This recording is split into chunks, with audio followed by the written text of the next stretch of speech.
نحمدہ ونصلی علی رسولہ الکریم۔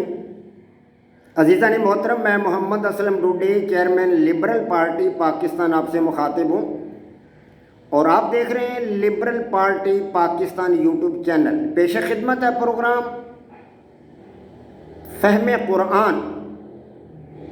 عزیزان محترم، آپ کو پتہ ہے کہ اس پروگرام کے تحت میں آپ حضرات کے سامنے قرآن پاک کی تفسیر بیان کر رہا ہوں اور اسی تفسیر کے حوالہ سے آپ حضرات کے سامنے اعوذ باللہ من الشیطان الرجیم کی تفسیر ان دنوں بیان کر رہا ہوں۔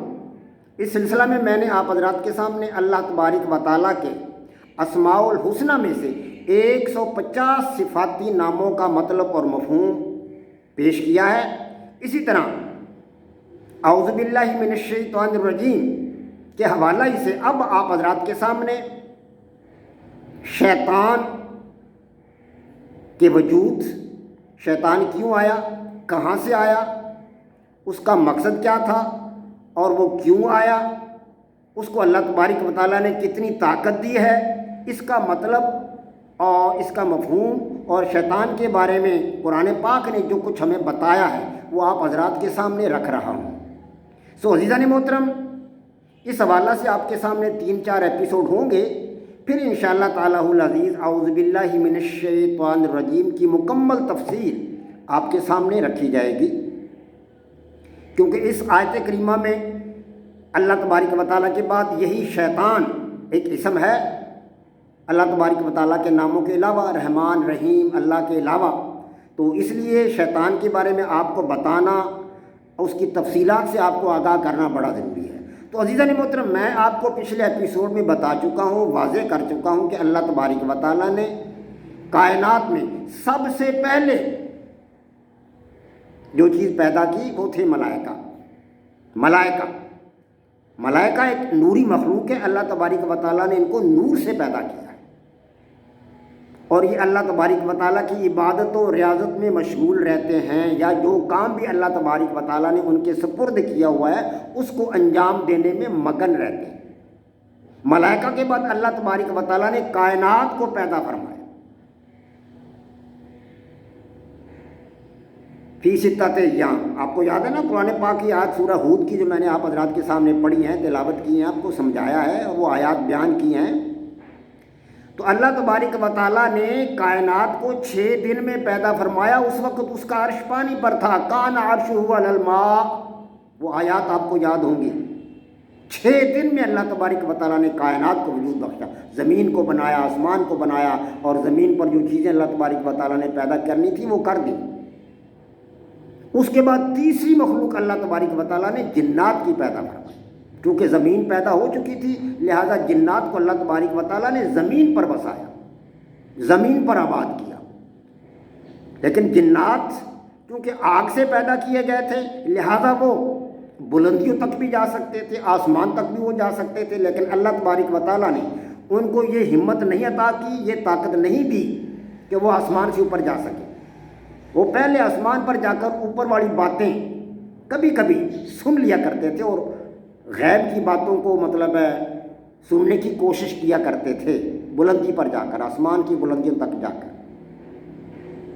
لیکن بعد ازاں اللہ تبارک و تعالیٰ نے شیاطین کے لیے اور جنات کے لیے راستے بند کر دیے۔ عزیزان محترم، تیسری مخلوق تھی جنات، جو اللہ تبارک و تعالیٰ نے پیدا فرمائی۔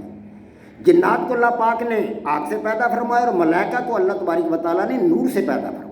یہ دونوں مخلوقات چونکہ ایک جیسی چیزوں سے پیدا ہوئی ہیں، نور اور آگ ایک دوسرے سے ملتی جلتی چیزیں ہیں، دونوں کی کریکٹرسٹکس، دونوں کی خصوصیات ایک دوسرے سے ملتی جلتی ہیں، لہذا ملائکہ اور نیک خصلت جنات آپس میں مل جل کر نماز پر عبادت کیا کرتے تھے، اللہ کی عبادت و ریاضت کرتے تھے اور اس میں مشغول رہتے تھے مل جل کر۔ اسی ملنے جلنے سے ہی شیطان نے 6000 سال عبادت کر کے اللہ تبارک و تعالیٰ کا قرب حاصل کیا اور وہ ملائکہ کے اندر شامل ہو گیا، ملائکہ کے ساتھ رہنے لگا، اور اسی وجہ سے وہ جنت میں بھی جانے لگا اللہ تبارک و تعالیٰ کا قرب حاصل کرنے کے بعد۔ جب زمین پر جنات کے لڑائی جھگڑے طول پکڑنے لگے تو اللہ تبارک و تعالیٰ نے روئے زمین پر चौथी मखलूक पैदा की, यानी इंसान को अल्लाह तबारक व तआला ने पैदा फरमाया। अल्लाह तबारक व तआला ने मलाइका को नूर से पैदा फरमाया था, जिन्नात को नारे समूम शोले से पैदा फरमाया, आग के शोले से पैदा फरमाया। लेकिन अब चौथी मखलूक को अल्लाह तबारक व तआला ने ठंडी और धीमी चीज़ से, पुरसकून चीज़ से पैदा फरमाया, यानी मट्टी से। अल्लाह तबारक व तआला ने इंसान को मट्टी से पैदा फरमाया, आग और नूर से दूसरी मखलूक़ात को पैदा फरमाया। जब अल्लाह तबारक व तआला ने आदम को मट्टी से बनाकर उसमें रूह फूंकी तो हुक्म दिया कि तमाम फरिश्ते इसे सजदा करें। ज़ाहिर फरिश्तों में चूँकि शैतान भी था, उस वक्त उसका नाम शैतान नहीं था, वो एक जिन था जो मलाइका के साथ रहकर अल्लाह की इबादत किया करता था। तो वो भी इस हुक्म में शामिल था। जो जिन्नात फरिश्तों के साथ इबादत और रियाजत करते थे अल्लाह तबारक व तआला की, वो भी इसमें शामिल थे। तो शैतान भी उनमें शामिल था। तो सब ने सजदा किया, मगर शैतान ने इनकार कर दिया। ज़ाहिर है जब एक आदमी को जुर्म करता है, क्योंकि अल्लाह तबारक व तआला का हुक्म था, उसने हुक्म अदूली की, तो उसे पूछना ज़रूरी था। जैसे दुनिया की अदालतें पूछती हैं मुजरिम से, हाँ भी तुमने ये जुर्म क्यों किया, इसका जवाब बता, इसकी वजह तस्मिया बता, क्या बात थी, क्या हुआ। तो शैतान से भी पूछा गया, गोया उसको पूरा पूरा मौका दिया गया। ये नहीं कि अल्लाह तबारक व तआला ने फ़ौरन ही उसको सज़ा दे दी हो, उसे पूरा पूरा मौका दिया गया। हमें बता, तूने मेरी नाफरमानी क्यों की है, तूने ये इस जुर्म का इर्तिकाब क्यों किया, मेरे हुक्म को क्यों नहीं माना, इंसान को सजदा क्यों नहीं किया तूने। अल्लाह तबारक व तआला ने पूछना था, तो पूछा। तो उसने कहा क्या बारे इलाह, इसकी पैदाइश तूने मिट्टी से की है और मुझे तूने आग से पैदा किया। आग मिट्टी से अफजल है, इसलिए मैंने इसको सजदा नहीं किया, मैं इससे बड़ा हूँ, ये मुझसे छोटा है। ये कोई जवाब न था। अल्लाह तबारक व तआला का हुक्म मानना ज़रूरी था। जब हुक्म आ जाए तो फिर जवाब की कोई गुंजाइश बाकी नहीं रहती। वो मिट्टी से बना था या जिस चीज़ से भी बना था, अल्लाह तबारक व तआला का हुक्म था, जिसको तमाम मलाइका ने माना, तमाम मलाइका ने तस्लीम किया, सिर्फ शैतान ने उसका इनकार किया। लिहाजा रांदा दरगाह हो गया। ये क्योंकि अल्लाह तबारक व तआला हुक्म था और हुक्म अदूली शैतान का वाज़े जुर्म था, और ये जुर्म का बहुत बड़ा एक इर्तिकाब था जुर्म का। बस अल्लाह अज़्ज़ व जल ने उसे अपने दरबार से निकाल दिया और उसे लानती और रजीम करार दिया। रजीम के मैंने मरदूद, रद्द किया गया। आऊज़ु बिल्लाहि मिनश शैतानिर रजीम, मैं अल्लाह की पनाह में आता हूँ, मैं अल्लाह तबारक व तआला से पनाह मांगता हूँ शैतान मरदूद से। मरदूद के मैंने रद्द किया गया, जिसे अल्लाह तबारक व तआला ने अपने दरबार से निकाल दिया, लानती करार दे दिया, इसलिए कि उसने अल्लाह तबारक व तआला की हुक्म अदूली की, अल्लाह पाक के वाज़े हुक्म से इनकार कर दिया। और उसी वक्त इसका नाम इब्लीस पड़ा। पहले इसका नाम नहीं था, कुछ भी नाम नहीं था, ना शैतान था ना इब्लीस था, एक जिन था। उस वक्त इसका नाम इब्लीस पड़ गया। इब्लीस इब्रानी ज़बान का लफ्ज़ है, मगर अहले अरब इसे बलस से मखूज़ समझते हैं कि ये बलस से मखूज़ है, जिसके माने नाउम्मीद होना। बलस के माने नाउम्मीद होना।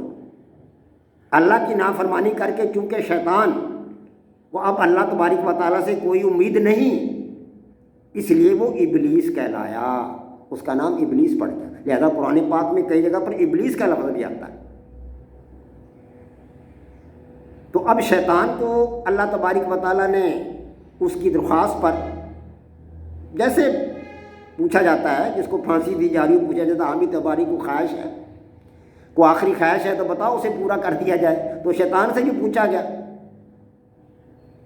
तो उसने अल्लाह तबारक व तआला के सामने कोई गुज़ारिशात की।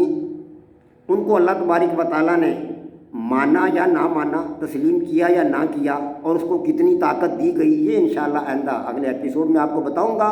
1 या 2 एपिसोड शैतान के हवाला से और होंगे, फिर हम इंशाअल्लाह औज़ु बिल्लाहि मिनश शैतानिर रजीम की मुकम्मल तफसीर की तरफ आगे बढ़ेंगे। वमा अलीना इल्लल बलाग। पाक फौज जिंदाबाद, पाकिस्तान पाइंदाबाद।